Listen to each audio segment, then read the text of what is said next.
Ölkə idmanında futzalın özünə məxsus yeri var. İstər klub, istər milli səviyyəsində hər zaman Avropa və beynəlxalq arenalarda böyük uğurlar əldə etmişik.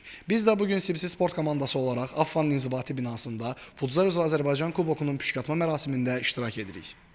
Affanın inzibati binasının konferans salonunda 2025-2026-cı illər mövsümü Azərbaycan Kubokunun püşkatma mərasimi keçirilib. Azərbaycan Futsal Federasiyasının baş mütəxəssisi Xosrov Məmmədov yarışın reqlamenti barədə məlumat verib. Turnirin iştirakçı komandalarının üzvləri, rəsmi şəxslər də tədbirdə iştirak ediblər. Püşk Futsal üzrə Azərbaycan Kubokunda 8-də 1 final mərhələsinin cütlərini müəyyənləşdirib. Belə ki, U19 Yeni Suraxanı, Lənkəran Atletiko Baku, Star Kargo Şuşa, Xan Lənkəran Dəstə Ordubat, Baku Fire Araz Naxçıvan, Neftçi İdman Klubu Trabzon Azərbaycan, Ulduz Baku Fire 2, Team Sport isə PFL-ə rəqib olub.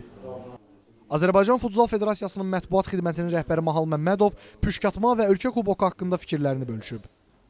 Sayca 30-cu Azərbaycan Kubokunun bugün püşkü atıldı. 16 komanda iştirak edəcək. Onlardan 6-sı yüksək liqa, 10-u birinci liqa təmsilçisidir.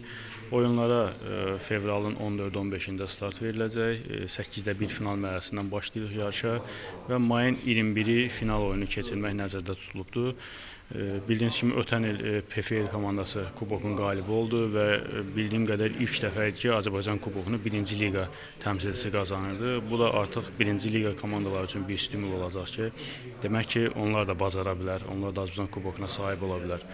Qeyd edək ki, Futsal üzrə Azərbaycan Kubokuna fevralın 14-də start veriləcək, final isə may ayının 21-də keçiriləcək. Lakin bu tarixin dəyişmə ehtimalı da var.